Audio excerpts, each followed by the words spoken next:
Hey, welcome! My friend, you have so many choices. Church sermons, devotionals, YouTube, TikTok, political commentary. Thanks for downloading a pod that wants to go deeper in the Christian life, seeks to integrate Christianity across all of life. The truth is, our post-Christian culture wants us to closet our faith and beliefs. They want us to box all of that up in the privacy of our homes. Keep it out of the public square. But we here at the UU, we know that to do that is to betray the majestic lordship of Christ. And frankly, our first audience is the Lord, not our bankrupt culture. Anyway, thanks for joining me. God bless and strengthen and inspire you today. This is just the coolest thing. The UU has infiltrated the FBI. No, I'm not kidding. The UU has just infiltrated the FBI. and I can't tell you how, or I'd have to kill you. Or more accurately, if I told you how the FBI would come and kill me, but I still think it's cool. We have a mole in the FBI. And speaking of the FBI, Tanya and I just watched a 3-hour Dark Horse, that's the name of the podcast, the Dark Horse podcast. It's hosted by Brett Weinstein. He was a biologist up at Evergreen College when that all blew apart a few years ago. We watched a 3-hour podcast on the attempted assassination of Trump there in Pennsylvania. And you guys, the podcast was mind-blowing. Again, it's Dark Horse podcast with Brett Weinstein, and he was interviewing John Cullen. And the whole show was about ballistics and angles and holes in the single shooter narrative that's out there. Could there have been another shooter? Why? What's going on? Is it true there was just a single shooter basically out in the open? A 20-year-old kid? They had a 20-year-old kid who knew how to get an offshore bank account? Single shooter narrative? Well, I was gonna say the narrative that the FBI is selling us, but they aren't selling us much of anything. They're almost mute. A former president was just shot. A bystander fireman was murdered. Other civilians were hit, all with by a sniper.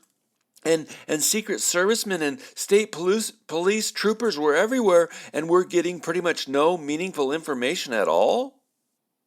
And sorry, I suspect we won't get much more than that a dorky 20-year-old was successful at getting shots off at a former president with that much security all around. I mean, where are the interviews of the eyewitnesses in the crowd? Where are the interviews of the people who were hit or grazed by bullets? Where's the public interview of the red shirt-wearing woman who was video recorded saying they shot the man on the water tower? There's no thing. The silence is deafening. And my worry, like 2017's Las Vegas shooting, we won't get any meaningful official information at all. But still, you can't make this up. The shooter's last name was Crooks? A would-be assassin with the last name of Crooks? Oh my goodness. And the Secret Service director's last name is Cheadle? Cheadle? You can't make this stuff up.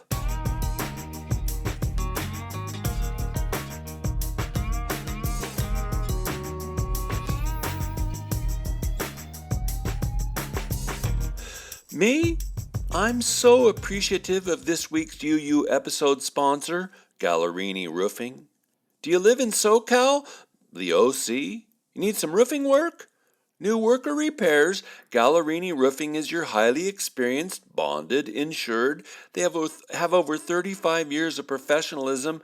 They're your roofing company. Call 714-244-6567, 714-244-6567. And the cool thing? They even know how to walk on pitched roofs. Yes, she should have been fired for just that most inane of all excuses ever. but, gosh, my dog ate it. No, goofy old boy. No, that old saw isn't nearly as absurd as it was a pitched roof.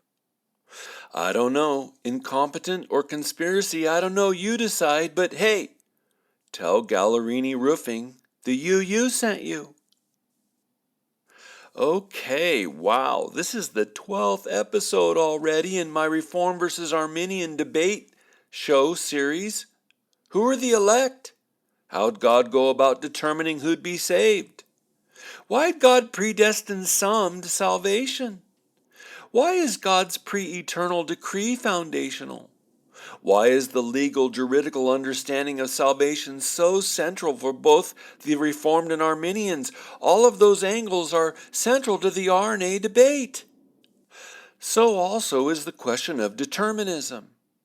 Now, in an earlier episode, I dismissed on biblical grounds that all things happen for a reason.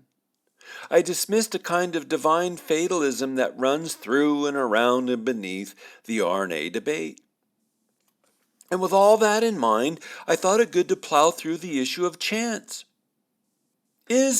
Given that there is an all-knowing, all-powerful God, is there such a thing in the universe, in daily life, as chance?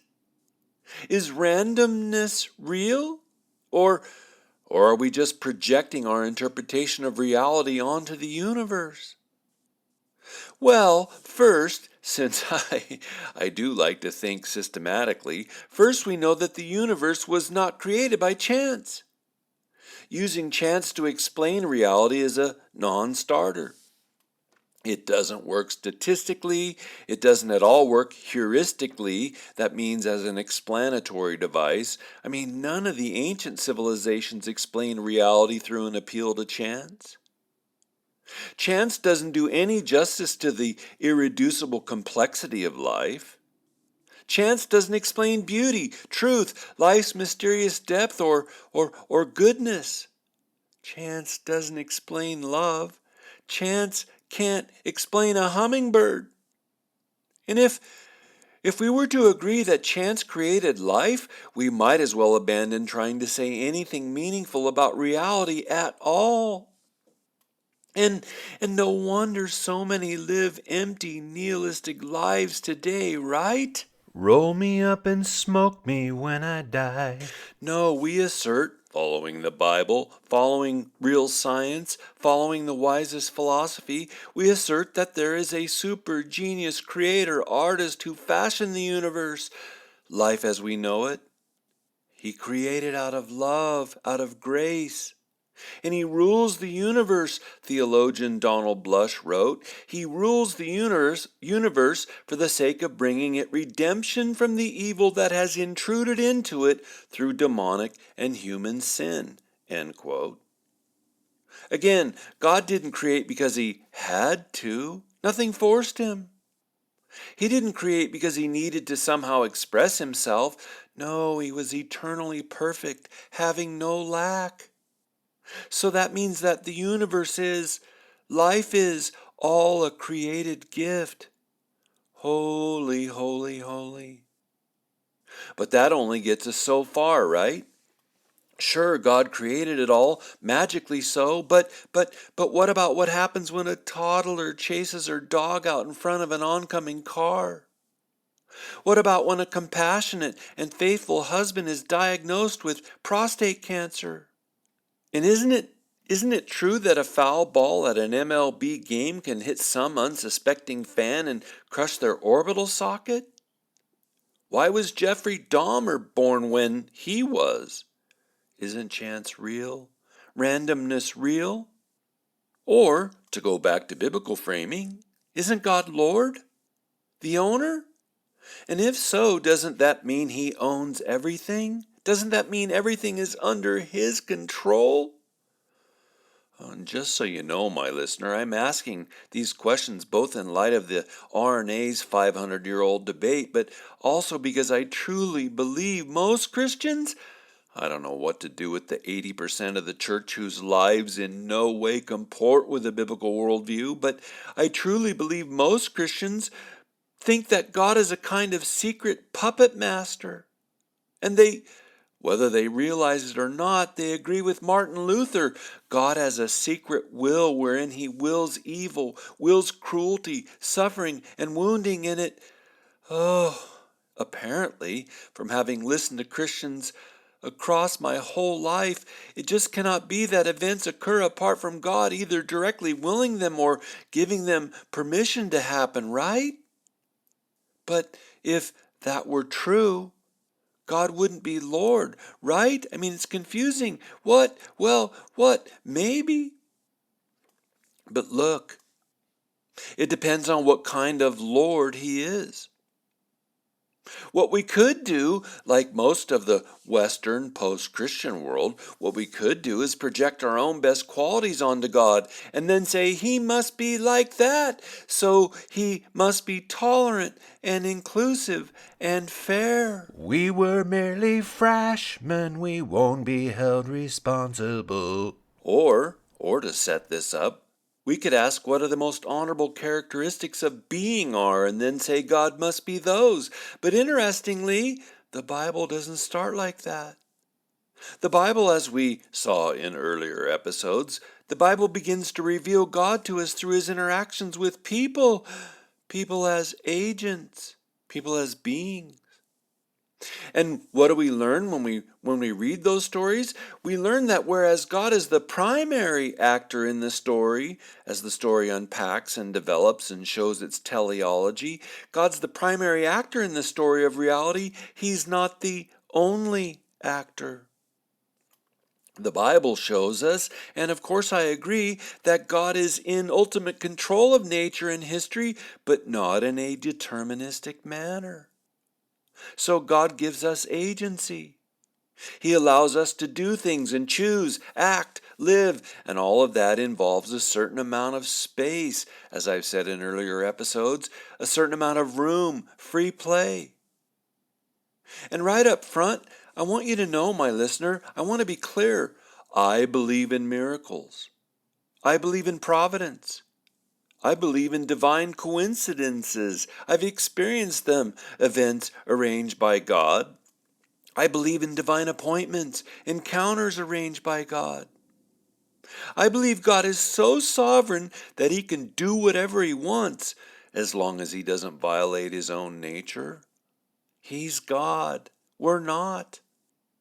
But God in creating what he did, he placed limits on himself. That's the kind of Lord he is. Right. Again, in an earlier episode I noted that God is sovereign over his sovereignty. I agree with the Arminians on that. God is sovereign over his sovereignty. And in his sovereignty, he can decide to limit his sovereignty.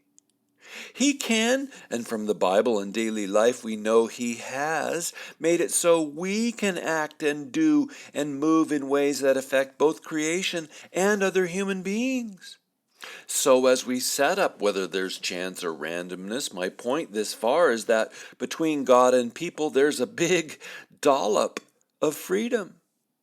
God respects the agency he has given us. Do you need some examples? Okay, sure. God won't save us against our will. God won't force us to love him. Won't force us to serve him. Won't force us to obey him. And from studying history, he usually doesn't intervene to stop evil deeds. Not usually. Elections get stolen. Vaccines get forced on people who don't want to lose their jobs. God doesn't always intervene. And that means we can frustrate God's aim for our life. We can ruin God's goals for our lives.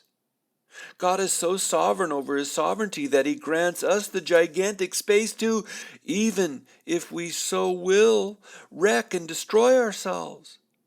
He won't force us to love or to obey. And we know, because we watch history, we know that entire communities, entire nations can, by their God-given agency, destroy themselves, plunge headlong into ruination. And when we do that, we frustrate the plans of flourish and fullness and wholeness and shalom that God ultimately has for us. We can, communities can, thwart the hopes of God for us. And yet, having said all that, doesn't that mean God's omnipotence has been diminished, weakened? No. God is sovereign over his sovereignty.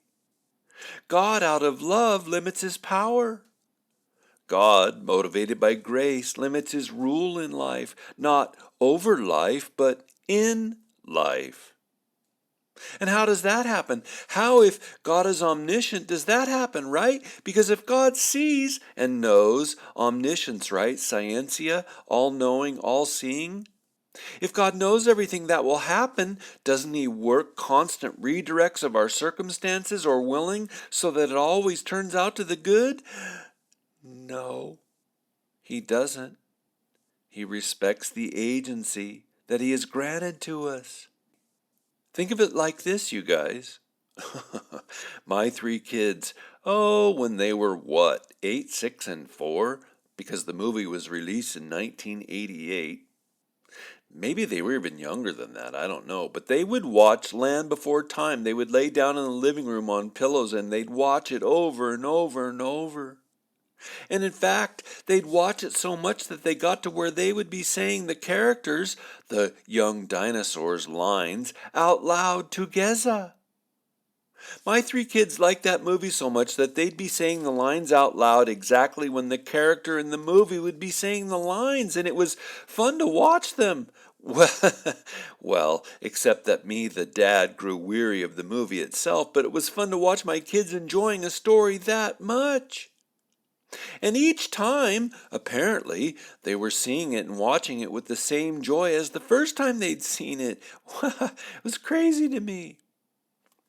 But, and here's my application, even though they knew and could see what was going to happen, their knowledge, even their childish children's foreknowledge, didn't change the way the story played out. God can see the future, see all of time, see all the possibilities without changing the story, unless he wants to. You see, both the Reformed and the Arminians place their assurance of their salvation in the power, in the pre-creational decree of God.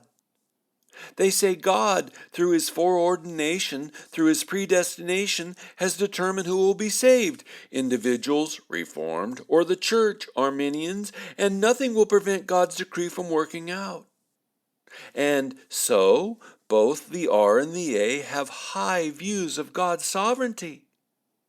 But me, the Trinitarian, my view of God's sovereignty is higher still. Nanny, nanny, nanners. Why?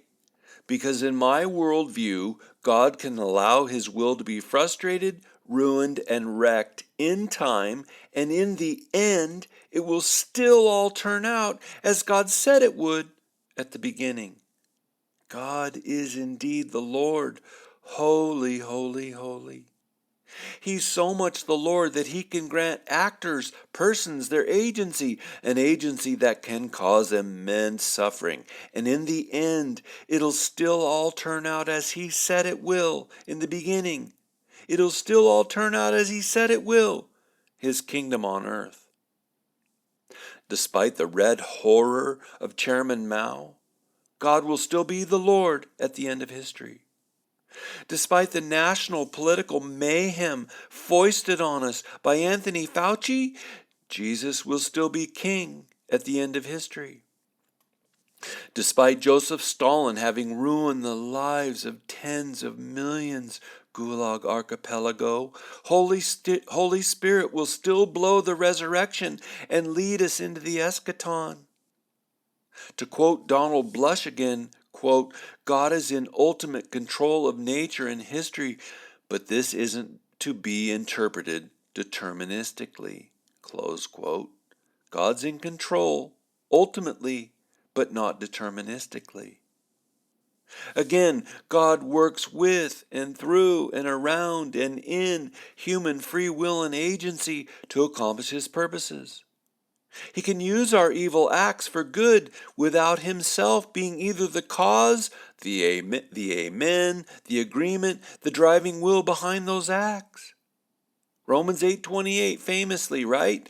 And we know that in all things God works for the good of those who love Him, who have been called according to His purpose. God can use all things even without having caused or willed them. God is sovereign over His sovereignty. Or, if we wanted to frame that still differently, God is absolutely free. So there's some theologizing about human contingency. What about contingency, randomness, chance in everyday life? So, first, I think it's helpful to define chance. Real quick, I don't say this enough. On my webpage, www.uncensoredunprofessor.com, there's a link where you can sign up for my occasional newsletter. Frequently, I'll use those newsletters to update listeners about a new series. I just sent one out last week, encouraging people to check out a key episode in this series. And sometimes on those emails, I'll announce a UU speaking engagement. But I'd love to have you on my email list. Just go to uncensoredunprofessor.com and sign up. It's easy, and I'd love to have you on the team. So let's define chance. Chance is an occasion that allows something to be done. Like, the boy didn't get a chance to go swimming on Saturday. But that's not really our focus today, so let's move on. Chance is B, the level of possibility that something positive or negative will happen. Example, there's 0 chance that the Anaheim Angels will make the playoffs. Again, for the 10th year in a row? Or, what is the chance you will win the Megabucks Lotto? About 1 in 302 million. And probably, how we're wired? We'll ascribe an event's outcome to the existence of chance when something happened that is statistically highly unlikely. The way our brains are wired to recognize order, we will especially ascribe causation to chance if there is some appearance of disorder. So philosophers say chance is the possibility of something happening. Yes, there's a chance you'll be struck by lightning. Lightning flashes strike all around the earth. People do live on earth. Eventually, someone gets struck by lightning. But I think what disturbs us is not so much the existence of chance and unlikelihoods. I mean, we know we can minimize the chance of getting hit by lightning by not golfing in the middle of an electric storm or staying in a car or a house when lightning storms roll past. We can minimize the chance of getting hit by a car by looking both ways, by practicing safe walking patterns when we're pedestrians. So it's not the existence of chance or unlikelihoods that bothers us. No, what is more troublesome to us is randomness. And chance is not mere randomness. There is now, thank you, Joe Biden, a decent chance that Kamala Harris will become president. And it's just amazing, right, that in 2 days? She went from being a 3.5-year-old nothing burger to the second coming of Martin Luther King Jr.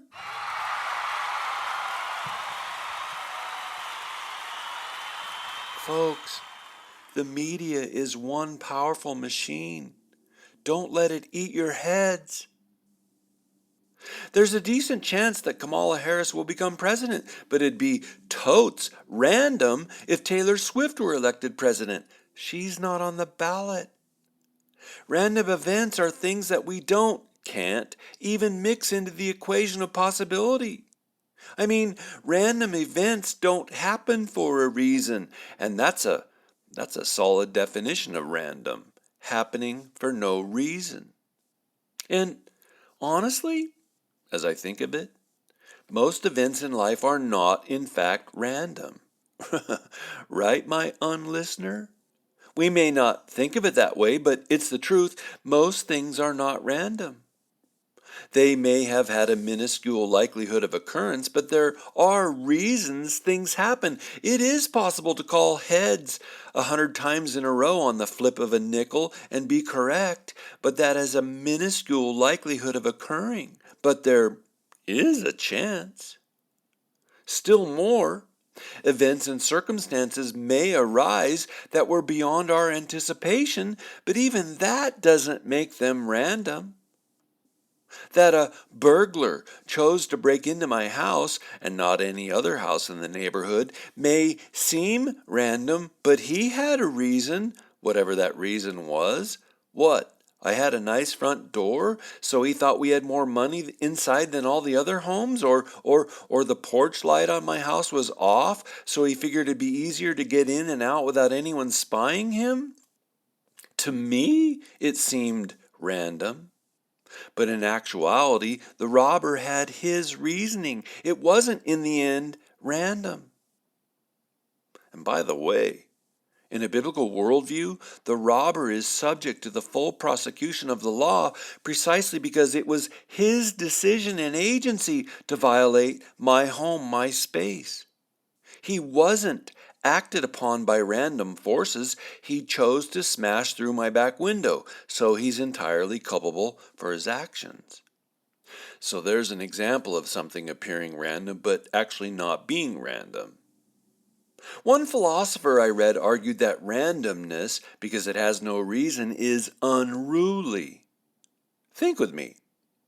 If a painter decided to paint in a random manner, we should expect that there would be no discernible image, no organized pattern to her work. After all, she's randomly applying the paint apart from reason or logic or prior image in her head, no pattern. And then what? Well, that ugly random painting would look like most art I see inside of low churches today. Right? A blob of gray paint with a caption, "Jesus gets me." I'm so sorry. But the genuinely random in life, which surely has to be most difficult to discern precisely because it's unruly, the genuinely random in life is rare. And thank God, right? We don't want unruliness to be commonplace. And when it does occur, we're right to recoil. It's appropriate to react in horror to unruliness. A 9.2 Richter scale earthquake caused tsunami, 2004, wiped out 225,000 people across some 12 countries. And given that it was extremely difficult to predict, many Christians were right to wonder if A, if it was the act of evil forces, or B, and much more commonly uttered in my hearing, B, the work of God. Now me, the better explanation for random and unruly and devastating events, I'd be more likely to ascribe it to the work of evil. Even evil entities, demons, archons, principalities, powers. Please go listen to my Spiritual World series from 2022. It's true, God, out of his omnipotence, can do devastating things. But usually when we read the Bible, those are for the sake of judgment on a person, family, group, nation, or for the sake of instruction to his own covenant partners. So there should be some clear marker if it's to teach us something. Would God leave us in the dark if the point was to teach us? I don't know, but I don't think so. God's not vague. So me, when it's random, I don't believe there's much of anything to learn.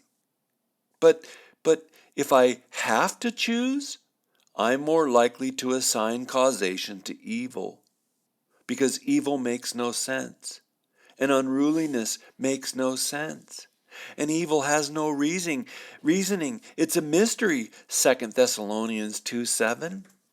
Evil doesn't teach us anything of purpose. Oh goodness, quick time out.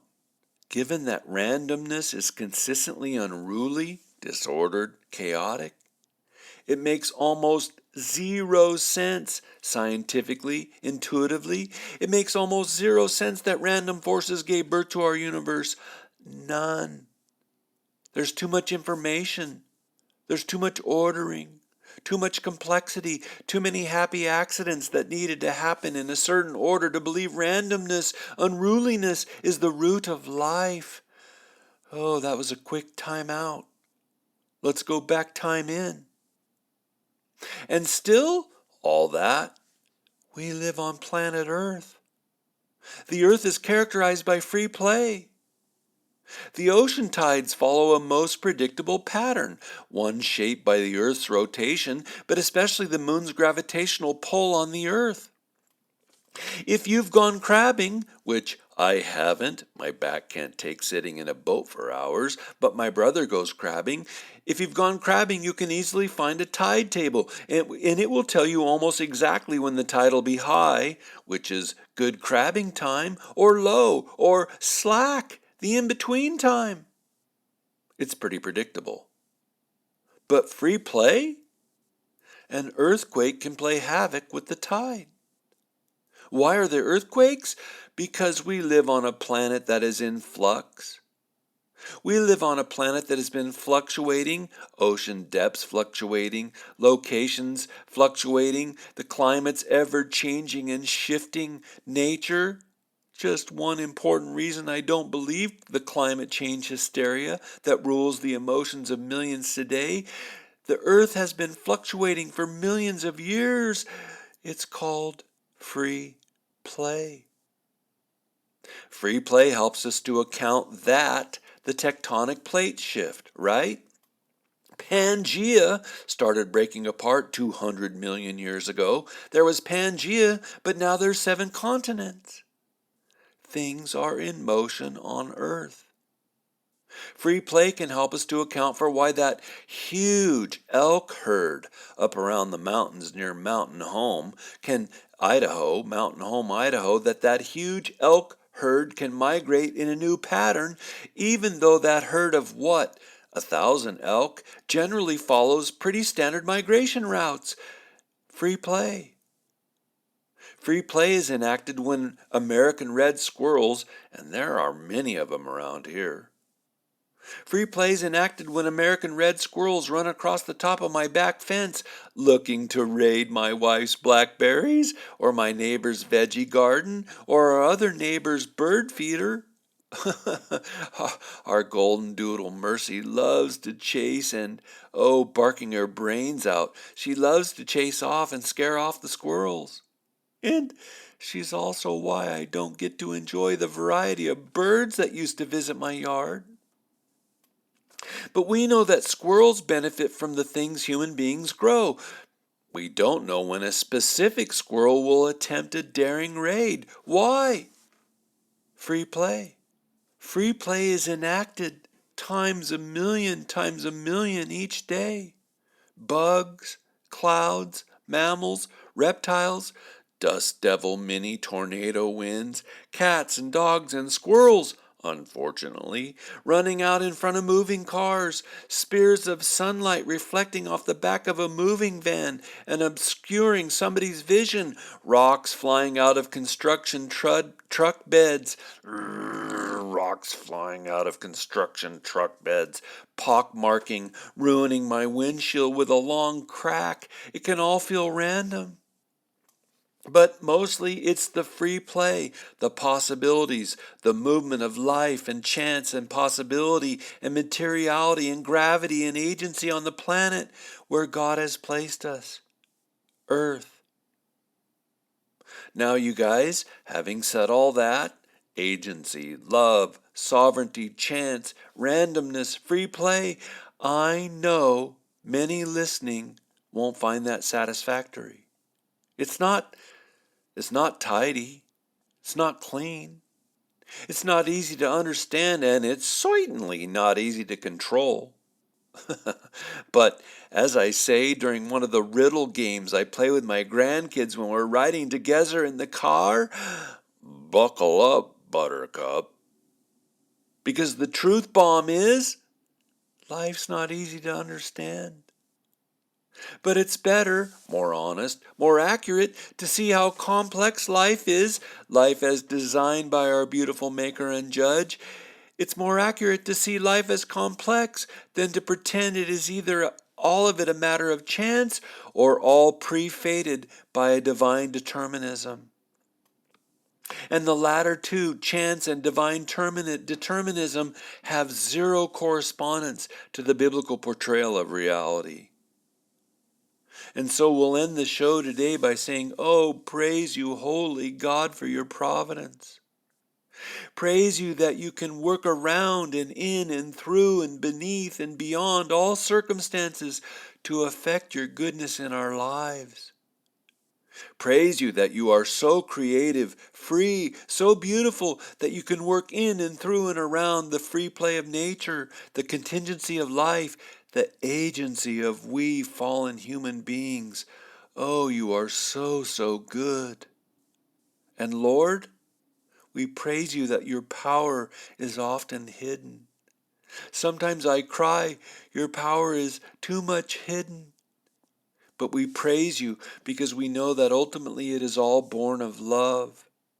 And oh, merciful God, we love you too. My listener, thanks for joining me. Please, until next week, go everyone and turn on your beautiful God-given brain.